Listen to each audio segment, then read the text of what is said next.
Hello friend, स्वागत है आपका हमारे इस यूट्यूब चैनल डिजिटेक शैलेश में। फ्रेंड, आज की इस नई वीडियो में हम बात करेंगे कि उत्तर प्रदेश की जो वरासत होती है उसको आप किस तरीके से ऑनलाइन करेंगे। अब वरासत के बारे में फ्रेंड अगर आपको नहीं मालूम है तो जैसे मान लीजिए कि अगर किसी की जमीन है, ठीक ना, उसका खेत है, जमीन है, अगर उनकी डेथ हो जाती है, ठीक ना, तो उनकी डेथ होने के बाद उनके जो वारिस होते हैं तो उनकी उस जमीन का जो आवेदन होता है उनके वारिस के नाम पर, तो उसको पहले हमें ऑनलाइन करना होता है। ऑनलाइन हो जाने के बाद उसकी रिपोर्ट जो है हमारे तहसील लेवल पर हमारे लेखपाल, ठीक ना, उनके पास जाती है। वो अपना सब कुछ देख के उसमें सब कुछ सही डिटेल पाई जाती है तो उसमें आदेश करते हैं, रिपोर्ट लगाते हैं। तब जो पुराने खातेदार का नाम हट करके अब उस खतौनी पर उनके जो वारिस रहते हैं उनका नाम ऐड हो जाता है। जैसे मान लीजिए अगर कोई है, उनके 3 बेटे हैं, अब मान लीजिए उनकी डेथ हो जाती है, डेथ होने के बाद उनकी जो जमीन है उन 3 बेटों के नाम पर ऑनलाइन पहले वरासत कराई जाती है, ठीक ना। जब वहाँ पे तहसील लेवल पर उनका जो रिपोर्ट्स वगैरह सब कुछ वेरीफाई हो जाता है, कंप्लीट हो जाता है, तो पुराने खातेदार जिनकी डेथ हो चुकी है उनका नाम हटा करके नई खतौनी पर जो है नए वारिस का नाम दर्ज किया जाता है। तो इसको हमें सबसे पहले ऑनलाइन करना होता है। अब ऑनलाइन करने के लिए फ्रेंड डॉक्यूमेंट की बात हम करें तो जिसकी डेथ हो गई है उनका डेथ सर्टिफिकेट लगेगा, और उनका अगर आधार कार्ड है तो बेटर है, ठीक ना, उनका 2 सर्टिफिकेट नहीं लगेगा। और अब जितने लोगों का नाम हम वारिस में ऐड कराएंगे उनका आधार कार्ड लगेगा, ठीक, और मोबाइल नंबर लगेगा। सबका मोबाइल नंबर है, मतलब किसी एक का मोबाइल नंबर लगेगा। जब हम आवेदन करेंगे तो जब लेखपाल वगैरह फोन करेंगे तो उसी नंबर पर कॉल करके उनसे डॉक्यूमेंट की मांग करेंगे। प्लस आवेदन कर जाने के बाद जो है उनका जिसकी मृत्यु, उनका डेथ सर्टिफिकेट, आधार कार्ड अगर हो तो आधार कार्ड लगा सकते हैं।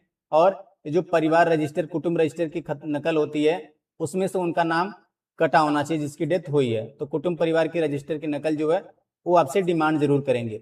और जितने वारिस का नाम वहाँ पे दर्ज हुआ है उन सभी का आधार कार्ड, इतने सारे डॉक्यूमेंट को अटैच करके, प्लस जब आवेदन आप करेंगे तो उसका एक फाइनल स्लिप निकलेगा, ठीक ना, उस स्लिप के साथ अटैच करके जो है हमें अपने लेखपाल को देना होता है। हम ऑनलाइन जब कर लेते हैं तो लेखपाल खुद हमें 1 से 2 दिन के भीतर जो है कॉल करके डॉक्यूमेंट मांग लेते हैं। प्लस आप जैसे ऑनलाइन करते हैं, आप अगर तुरंत लेखपाल से संपर्क करेंगे कि हमने अपनी खतौनी के जो है वरासत के लिए आवेदन कराया है, तो आप बताइए कि आपको हम डॉक्यूमेंट लाकर कहाँ पर दें, तो आपको बता देंगे कि आप यहाँ पे डॉक्यूमेंट लेकर तहसील पे चले आइए, तो आप उनको डॉक्यूमेंट सबमिट कर देना, ठीक ना। तो बस इतना ही होता है फ्रेंड। तो चलिए आपको हम दिखाते हैं कि आपको किस तरीके से जो है अपने वरासत को ऑनलाइन करना होता है। सो फ्रेंड, आपको वरासत को ऑनलाइन करने के लिए आपको वीडियो के नीचे डिस्क्रिप्शन बॉक्स में लिंक मिल जाएगा। आप उस लिंक पर जब क्लिक करेंगे तो आप इस वाली साइट पर आ जाएंगे। अब आपको जिसका वरासत करना होगा उस कस्टमर का मोबाइल नंबर आप यहाँ पर डालेंगे और OTP भेजे वाले ऑप्शन पर क्लिक कर देंगे। अभी देखिए, आप ये जो नंबर डालेंगे जब वरासत हो जाएगी तो उसका जो आवेदन होगा लेखपाल के पास जाएगा, तो लेखपाल इसी नंबर पे कॉल करेगा। तो आप अपना नंबर न डालिएगा अगर आप एक CSP सेंटर चलाते हैं तो, ठीक ना। यहाँ पे कस्टमर का मोबाइल नंबर डाल के OTP भेजे पे क्लिक करेंगे, OTP डाल के हम लॉगिन हो जाते हैं। फ्रेंड, आप जैसे ही सेंड OTP पे क्लिक करेंगे, देखिए यहाँ पे OTP इस नंबर पे आ चुकी होगी और OTP को आप यहाँ पे डालेंगे। एक कैप्चा कोड जैसे यहाँ पे शो करा उसको फिल करके लॉगिन करे वाले ऑप्शन पर क्लिक कर देंगे। फ्रेंड, अभी आप देखेंगे जैसे आप लॉगिन पे क्लिक करेंगे तो आप यहाँ पर पैनल में लॉगिन हो जाएंगे, ठीक ना। यहाँ पे आपका मोबाइल नंबर शो करेगा जिस नंबर से आपने लॉगिन किया है। अब देखिए यहाँ पे ऑनलाइन आवेदन, इस पे क्लिक है तो हमारे सामने देखिए वरासत करने के लिए टोटल 4 स्टेप्स होते हैं। देखिए भाग 1, भाग 2, भाग 3, भाग 4, ठीक ना। अभी जो स्टेप 1 में हम हैं तो यहाँ पे देखिए आवेदक का विवरण यहाँ पे मांगा जा रहा है, यानी कि आप जिसका वरासत कर रहे हैं, ठीक ना, जो वरासत कराने आया है इसमें से किसी भी बंदे को आप एज ए आवेदक के तौर पे उसका विवरण डाल सकते हैं।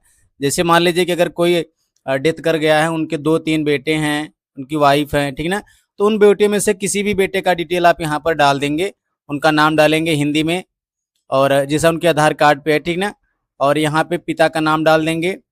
यहाँ पे पिता का यहाँ पे टाइटल सेलेक्ट करेंगे, पिता का नाम डालना चाहते हैं कि यहाँ पे पति के नाम डालना चाहते हैं अगर लेडीज है तो। इसके बाद यहाँ पे उनका नाम डालेंगे हिंदी में। यहाँ पे जेंडर सेलेक्ट करेंगे, यहाँ पे मोबाइल नंबर डालेंगे, आधार नंबर हो तो आप डाल सकते हैं यहाँ पे। और यहाँ पे आवेदक उत्तर प्रदेश के बाहर का है तो हमारे केस में नहीं, तो हम इसको नहीं करेंगे।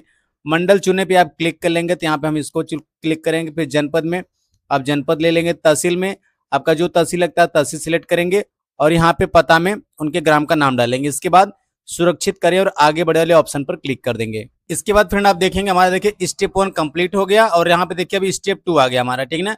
तो स्टेप 2 में देखिए यहाँ पे बताया गया कि भाग 2 में मृतक या मृतका या विवाहिता या पुनर्विवाहिता खातेदार का विवरण जिसके मृत्यु के बाद उत्तराधिकार का दावा किया जाना है। यानी कि भाग 2 वाले स्टेप में अब जिसके नाम से अभी जमीन है, जिसकी डेथ हो चुकी है, उनका डिटेल यहाँ पर हम डालेंगे।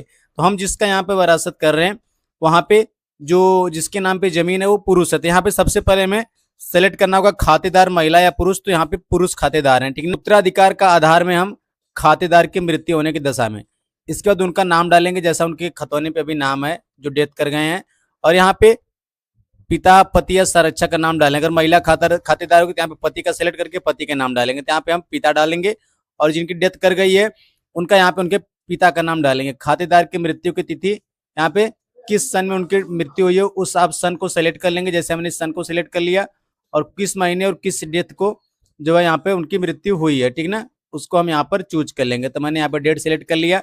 अब यहाँ पे खातेदार को संपत्ति प्राप्त होने का स्रोत, अब यहाँ पे देखिए जिसकी डेथ हो गई, जिसके नाम पे भी खेत है, जमीन है, उनको जमीन किससे मिली थी? उत्तराधिकार से, यानी उनके पिता से मिली थी, या फिर उन्होंने स्वयं से खरीदी हुई थी, अर्जित की हुई थी, तो उसको आपको ऑप्शन को आप सिलेक्ट करेंगे। तो यहाँ पे हम उत्तराधिकार वाला ऑप्शन सिलेक्ट करेंगे, और अगर उनका मोबाइल नंबर है तो उसको डाल सकते हैं, आधार नंबर है तो आप डाल सकते हो, और ना आप इसको छोड़ देंगे।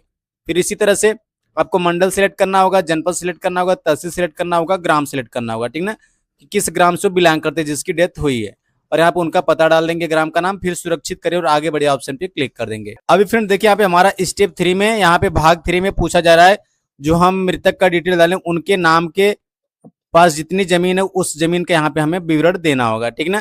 तो सबसे पहले उनके किस गांव में जमीन है, किस जिले में, किस तहसील में, पहले हम उसको सेलेक्ट करेंगे। अब जैसे मान लीजिए आप अगर जिसकी डेथ हो चुकी है, ठीक ना, उनका जो है 2-3 गांव में जमीन है, तो हमें 2-3 गांव का जो जमीन का वरासत करेंगे तो हम सबके लिए अलग अलग जो वरासत करेंगे, ठीक ना, एक ही बार में तीनों चारों गांवों का नहीं हो पाएगा, तो हमें अलग अलग गांव का करना होगा। तो जैसे कि देखिए यहाँ पे जनपद वाले ऑप्शन पे हम सेलेक्ट करेंगे, और यहाँ पे जनपद सिलेक्ट करेंगे, यहाँ पे हमारा जो तहसील होगा तहसील हम सिलेक्ट करेंगे, फिर जिस ग्राम में उनका खेत है उस ग्राम को सिलेक्ट करेंगे, और उस ग्राम में जो उनके खतौनी का गाटा नंबर होगा उस गाटे नंबर को यहाँ पे हम डालेंगे। इसके बाद खतौनी विवरण में चयन करे वाला ऑप्शन में जैसे हम नाम डालेंगे, इस गाटे में जितने लोगों का नाम रहेगा यहाँ पे आ जाएगा, तो हम जिसका डेथ हो चुकी है उसके ऑप्शन को हम सिलेक्ट करेंगे नाम को। इसके बाद फिर जोड़े वाले ऑप्शन पर क्लिक कर देंगे। जैसा कि फ्रेंड आप देख सकते हैं, जैसे हम गाटा नंबर को डालेंगे, यहाँ पे हमने डिटेल सब डाल दी है। अभी इस ग्राम में इनका एक गाटा नंबर है, अब जैसे गाटा नंबर डालेंगे ऑटोमेटिक पेज रिफ्रेश होगा, और यहाँ पे देखिए चयन करे का ऑप्शन, आप सिंपली चयन करे पे क्लिक करेंगे तो इस गाटे नंबर में जितने लोगों का नाम होगा सबका नाम आ जाएगा। तो अब जिसकी डेथ हो चुकी है उसका नाम यहाँ पर हम सेलेक्ट कर लेंगे। फ्रेंड देखिए यहाँ पे नाम सेलेक्ट करने के बाद यहाँ पे अब जोड़े वाले ऑप्शन पर हम क्लिक कर देंगे। आप फ्रेंड जैसे जोड़े पे क्लिक करने के यहाँ पे एक गाटा हमारा आ चुका। अब इनका जो है इस ग्राम में जितना गाटा होगा, खेत होगा, उन सभी गाटे नंबर को डाल के हमें ऐड करते चले जाना है। तो यहाँ पे सभी गाटा आ जाएगा, तो हम सभी गाटे को ऐड कर लेते हैं। यहाँ पे गाटा नंबर डालेंगे, फिर यहाँ पे नाम सेलेक्ट करेंगे, चूज करके आ जाएगा, फिर ऐड पे क्लिक कर देंगे। तो यहाँ पे सभी गांव का गाटा, यहाँ पे इनका गांव में जितना भी गाटा होगा सभी गाटा ऐड हो जाएगा। फ्रेंड्स सभी गाटे का विवरण यहाँ पर डालने के बाद अब हम पेज को स्क्रॉल करें, देखिए सभी गाटे का विवरण यहाँ पर आ चुका है। अगर आपने कुछ गलती से डाल दिया तो आप यहाँ पे डिलीट पे क्लिक करके उसको डिलीट भी कर सकते हैं। यहाँ पे देखिए सारा नाम आ चुका है, फादर नेम, गाटा का नंबर, क्षेत्रफल, गांव का नाम, सब कुछ आ चुका है।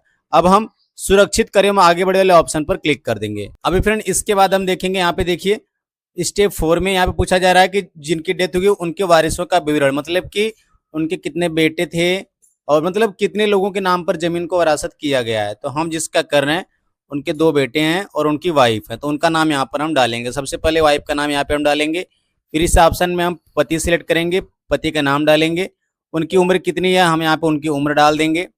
ठीक, इसके बाद खातेदार से संबंध, उनकी वाइफ है तो विधवा सिलेक्ट करेंगे, यहाँ पे उनके गांव का सिर्फ गांव का नाम डाल के हम वारिस जोड़े पे क्लिक कर देंगे। इसके बाद हम फिर उनके बेटे का नाम डालेंगे यहाँ पे, फिर यहाँ पर पिता सिलेक्ट करेंगे, पिता का नाम डालेंगे और उनकी उम्र जितनी है उनकी उम्र हम यहाँ पर डाल देंगे। इसके बाद यहाँ पे संबंध पूछा गया है कि उन खातेदार से उनका क्या संबंध, यहाँ पे हम पुत्र पुत्रादि क्रम में पुंजति वंशज, इस पे हम क्लिक करेंगे, सेलेक्ट करेंगे और यहाँ पे गाँव का नाम डाल के वारिस जोड़े वाले ऑप्शन पे हम क्लिक करेंगे। यहाँ पे देखिए संबंध में बहुत सारा ऑप्शन आपको दिया रहता है। अगर बेटे हैं मतलब मेल के तौर पे उनका अगर कोई संबंध है, पुरुष हैं, तो आप इस ऑप्शन को सिलेक्ट कर सकते हैं, या फिर कोई सटीक अगर ऑप्शन आपको दिखाई दे तो आप उसको सिलेक्ट कर सकते हैं, वरना आप इसको सिलेक्ट करेंगे और इसके बाद यहाँ पे गांव का नाम डाल के वारिस जोड़े पे क्लिक कर देंगे। तो यहाँ पे इस तरह से सभी आवेदन आपका जो है ये वारिस ऐड हो जाएंगे। इसके बाद भरा गया आवेदन देखिए, इस पर क्लिक करेंगे तो आपने जितना फॉर्म डाला भी, जो फिल किया, वो सब आपके सामने आ जाएगा। अभी फ्रेंड आप जैसे ही भरा गया आवेदन पे क्लिक करेंगे तो यहाँ पे देखिए भाग स्टेप 1 में अभी आपने जो डिटेल डाली थी वो सब आपके सामने आ जाएगी। पेज को स्क्रॉल करेंगे तो भाग 2, भाग 3, भाग 4 सब कुछ आपके सामने यहाँ पर आ जाएगा। अगर अभी भी आपको कुछ संशोधन करना है तो आप यहाँ पे संशोधित करे वाले ऑप्शन पे जा करके उसको सही कर सकते हैं। अगर आपका सब कुछ सही है तो आप इस ऑप्शन को सिलेक्ट करेंगे, सुरक्षित करे वाले ऑप्शन पर क्लिक कर देंगे तो आपका आवेदन लेखपाल के पास चला जाएगा। तो फ्रेंड हम यहाँ पर जो है सुरक्षित करे वाले ऑप्शन पर क्लिक करेंगे। अभी देखेंगे हमारे सामने जो है सक्सेसफुली का ऑप्शन आ जाएगा और जो मोबाइल नंबर हमने डाल के लॉगिन किया, देखिए यहाँ पे इस तरह से ऑप्शन आ चुका है कि कंप्यूटरीकृत आवेदन संख्या यहाँ पे इस तरीके से आ चुकी है। अब आप ओके पे क्लिक करेंगे, प्लस ये जो नंबर है ये नंबर कस्टमर के मोबाइल नंबर पर भी मैसेज के तौर पे चला गया है, प्लस इनका जो वरासत का ऑनलाइन अभी हुआ है, ये जो एप्लीकेशन इनका आवेदन जो है लेखपाल इनके जो लगते हैं उस लेखपाल के पास पहुंच गया है। तो लेखपाल आपसे कांटेक्ट करेंगे और आपसे जो डॉक्यूमेंट मांगेंगे आप डॉक्यूमेंट लाके लेखपाल को देंगे, ठीक ना। डॉक्यूमेंट हम आपको बताते हैं आपको डॉक्यूमेंट क्या क्या देना होता है। अभी फ्रेंड आप जैसे ही ओके ऑप्शन पे क्लिक करेंगे, यहाँ पे देखिए आवेदन रिकॉर्ड वाले ऑप्शन में जो है आपका यहाँ पर शो कर जाएगा। देखिए आज की डेट में हमने ये जो कस्टमर थे, इस कस्टमर का 4 गांव में जमीन थी, तो चारों गांव का हमने अलग अलग जो है यहाँ पे रजिस्ट्रेशन किया है, यहाँ पे वरासत किया है, ठीक ना। यहाँ पे देखिए लास्ट वाला हमारा जो है आवेदन देखे वाले ऑप्शन पर हम क्लिक करेंगे तो हमारे सामने देखिए पूरा स्लिप आ जाएगा। तो यहाँ पे प्रिंट वाले ऑप्शन पे हम जाएंगे और यहाँ से इसको हम प्रिंट निकाल के उसको सेव करके रख लेंगे या फिर कस्टमर को प्रिंट करके दे देंगे। और इसके साथ कस्टमर का जो जितने लोगों को वरासत हुआ उनका आधार कार्ड लगा देंगे और कुटुंब रजिस्टर का अगर परिवार रजिस्टर की नकल होगी तो उसको भी हम दे सकते हैं, और जिसकी डेथ हो गई उनका डेथ सर्टिफिकेट लगाएंगे।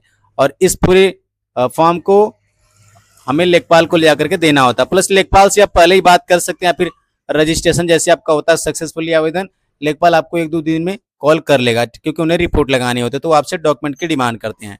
इसको हम सेव कर लेते हैं। सो फ्रेंड देखिए इस तरह से हम इसको प्रिंट कर लेंगे। यहाँ पे हम इसको बंद कर ले ऑप्शन पे क्लिक कर देंगे और यहाँ देखिए आप यहाँ से ऑनलाइन आवेदन करते हैं। यहाँ पे अगर मान लीजिए आपका बीच में आवेदन रुक जाता है तो आप ड्राफ्ट आवेदन पे क्लिक करके उसको चेक कर सकते हैं।